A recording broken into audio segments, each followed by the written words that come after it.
We have real, honest inflation in this country, and it's no longer transitory.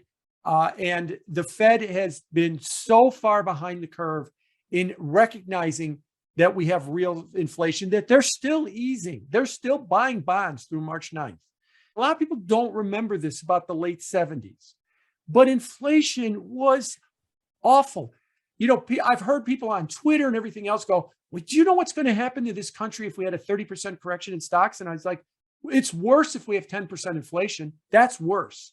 That is flat out worse. What I want to emphasize is most economists that tell you that the inflation rate will peak and come down, most mainstream economists think that that will occur as a byproduct of a strong growth, soaring stock market environment, that the inflation rate will come down.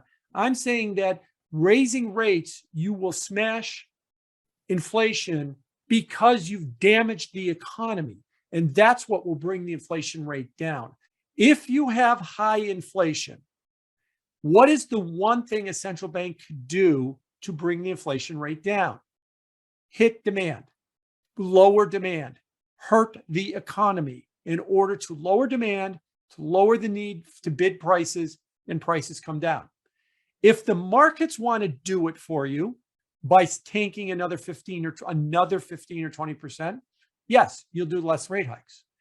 But if the markets don't want to do it for you, and we're up over 0.5% on the day after being down a lot in the morning as we talk here on Thursday, then the central bank is going to have to do it. But either way, you're going to have to get a hit to demand. What's up, guys? Back with another crypto market update. That was a clip from Jim Bianco. I'll have a link to the full interview below. Essentially, what I think he's saying is that we have a clear inflation problem here, and there's two ways to mitigate that. Either the Fed can raise rates, tighten their monetary policy, or if we get a hit to the stock market, that will reduce demand, therefore allowing the Fed to keep rates lower for longer. So if we continue to have these crises in the news, that could essentially be an excuse to continue this expansionary monetary policy. So we really have to keep an eye on what's going on there, because that is going to really be the main driver of the cryptocurrency market, in my opinion. So let's get here into Bitcoin. I'm getting conflicting signals here. I think we're really in a neutral position. We could go either way. The TradingView technical indicator is suggesting a sell. I would tend to disagree. I think we're more neutral here, in my opinion. We're in this cloud, which is really generally a point of indecision. So here we have a primary downtrend. The question is this little small uptrend, is this a secondary trend within a larger downtrend, or is this an accumulation phase? So here we see in the Bitcoin chart a Wyckoff distribution where the whales and the smart money is selling out, reaccumulating in this accumulation phase, again selling out. This does resemble potentially an accumulation phase down here. We have a really strong support down near 33,000, and what we have is we have basically this downtrend, but we have these two really long wicks here saying that buyers are defending this level here. So again, I think we're in a neutral position, and I think really the news is going to dictate where this goes from here. I do expect the Fed to keep rates lower for longer, but can they do that without alarming, basically alarming investors? So basically, I think if you follow the stock market, cryptos have been following very closely to the overall market, so keep an eye on stocks, see where they go, and I think you'll know exactly where Bitcoin is going based on that. So here is a chart of Bitcoin shorts. You can see the shorts have tanked lately. So, you know, is that just this small trend, or is this really indicating the beginning of a larger move?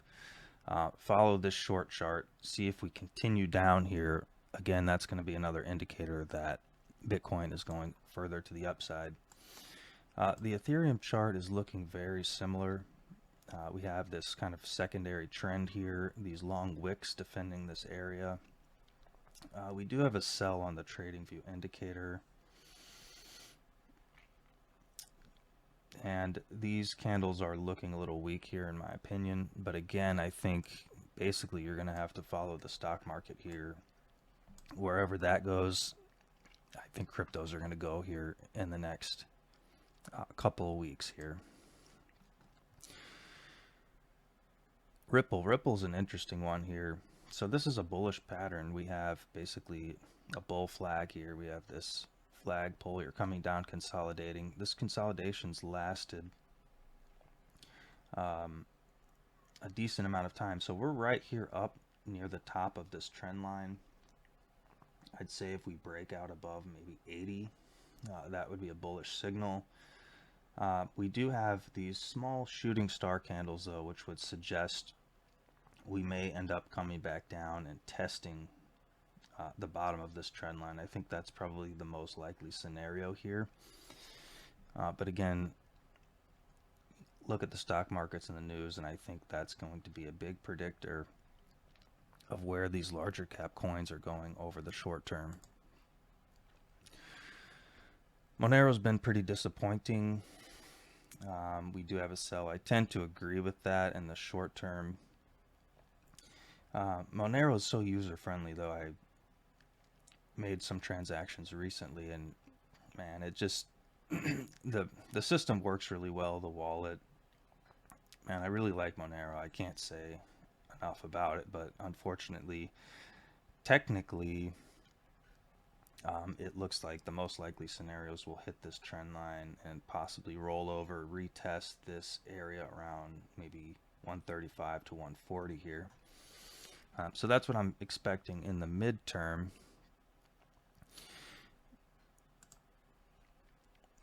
Pirate chain, very weak pattern here in my opinion. We had this bull pennant, this little flagpole, this triangle pattern. A lot of times when you have these bull pennants, they break out towards the upside. This thing failed. So if I'm looking at the psychology here, people were getting in right here. They came up, expected a higher upside, got basically shaken out here. Now they're attempting to reestablish a base, but a lot of these people buying back here, if you look at this most recent candle, it's pretty bearish, this bearish engulfing candle here. A lot of people buying down here. If we break down any lower, I would expect more selling pressure. I think this is a hope phase that could be pretty dangerous. TradingView has a sell. I tend to agree with that. The question is, where do we hold here? So there's pretty strong support around 90 cents. I would say that would be the first area that we could potentially retest. And then this pattern's pretty nice here. This was really well defended around 66 cents. So hopefully we don't go down back there. The next level I would look at would be around the mid-90s here. Dero's been a really interesting one. Dero popped big time. Dero still has a buy, although again I would hate to say I tend to disagree with this. If you look, it looks like we kind of have a lopsided head and shoulders. We have this left shoulder, head, huge rejection candles here. You know, is this going to be a right shoulder? That's to be determined. But we have this shooting star candle, and these two, it's basically a tweezer pattern, these two rejection candles in a row. So short term, I would expect a retest down here, maybe around this $12, $12.50 level. But again, Dero can surprise you, and depending on what's going on with Dero, Dero's a little bit wild here, so hard to say. Technically, again, just with this particular candle, looks pretty bearish, and this tweezer pattern. But again, tomorrow's a new candle. We'll see what that looks like. So basically my opinion can change very quickly, so that's why obviously don't make any trades based on this. and, you know, do your own research, your own technical analysis, your own fundamental analysis, and come up with your own conclusion for what's right for you. But again, we had this previous rejection here, and now we're having these long upper wicks, so looks a little bearish to me in the short term. But Dero's been performing better than many of these coins in the short term, so more of the medium term, this thing looks pretty decent here. Haven.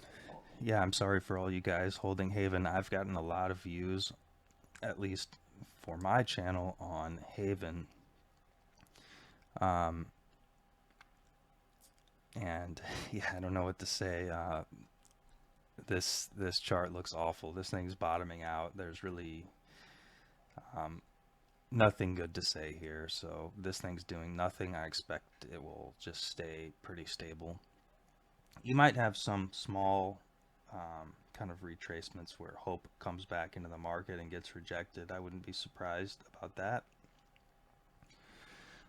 But at the moment, I think this thing's dead.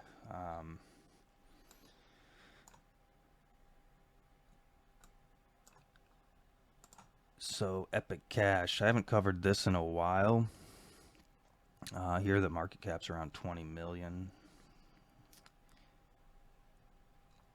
And yeah, so this thing really just shot up. I expect we'll have further downside here, probably consolidate back where we started. That's a lot of what usually happens when we have these crazy erratic moves. It's one thing I mean, of course I like to trade these markets, but it makes it really hard to actually use these as a currency when they're going up hundreds of times and then crashing back down. You can't really use them as a currency for a transaction. And John McAfee talks about this a lot, that, you know, the reason you're using crypto is basically to get away from the existing system, not to necessarily make money, although you know, that's why people get into cryptos. Ghost looks decent around here. You know, pretty much consolidating. I like this thing because it has like a 25% staking reward, which helps with any potential downside risk, and the market cap super small, only basically a little over 6 million. So if people get into this coin, this thing could have huge moves for sure. Equilibria, $9 million market cap. Yeah, this thing just trending down. I expect that will continue, although there are certain things where I think this thing could pop again in the future. This one's good to keep an eye on. I would try and see when the volume comes back into here, and maybe catch a decent trade. Although I think when this thing moves, it's probably going to move quick and then come back down. But that's one to watch, although I think right now just trending down. Masari, so this one, the wallet is pretty nice here, actually. I think this thing could be undervalued. Tiny market cap, only 295,000. The chart looks like crap, but it's pretty stable, so you could actually probably use this thing as a currency. So this one's one to watch. We'll see if anything interesting happens with this.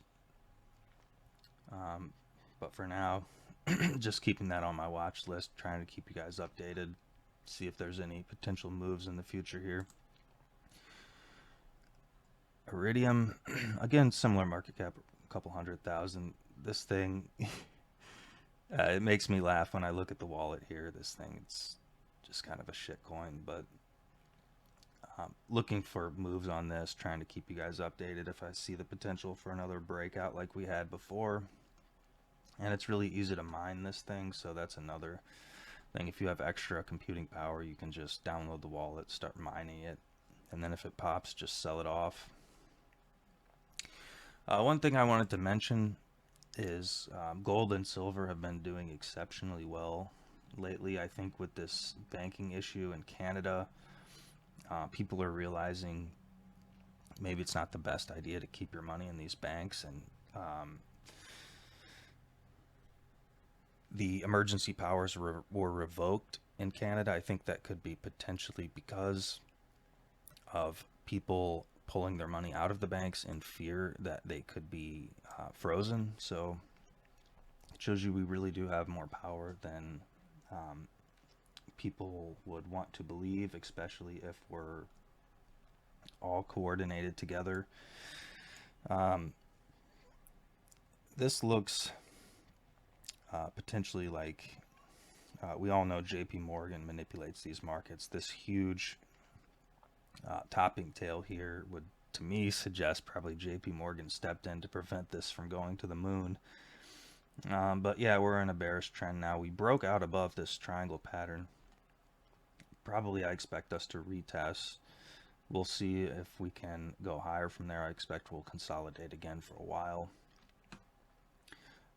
But I guess my main point is, while cryptos have been essentially trending down for the last couple months, gold as well as silver have been trending up that time. So it's always good to watch these and see where is the money moving and try to front run that money. Try to keep yourself on the right side of the trade. Not necessarily sell out and go to all fiat, but essentially look at these trends and transfer your money from asset class to asset class, riding these trends both up and down as you see them. And it takes a little bit of management, but it's basically a good strategy for risk mitigation here. One thing I wanted to bring to you guys that was interesting is this coin Terra. It's not a privacy coin or anything, but essentially within Terra there's this anchor protocol. So if you go to that anchor protocol, go to Webb app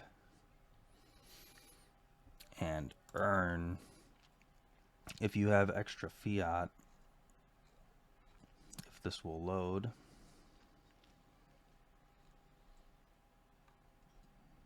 yeah, I don't know why it's going slow here. Essentially this should say 20. Yeah, there we go. So you can earn 20% interest on your fiat here. I had trouble because I kept a lot of my money in BlockFi.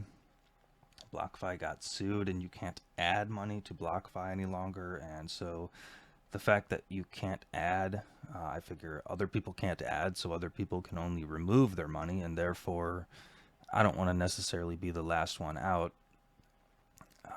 So BlockFi seems a little risky in my opinion. Let me know in the comments below if you think I'm wrong, but just the fact that nobody can add more to their interest account, I'm looking for places to keep my my emergency fiat stash other than the bank, gaining more than 0.1% interest.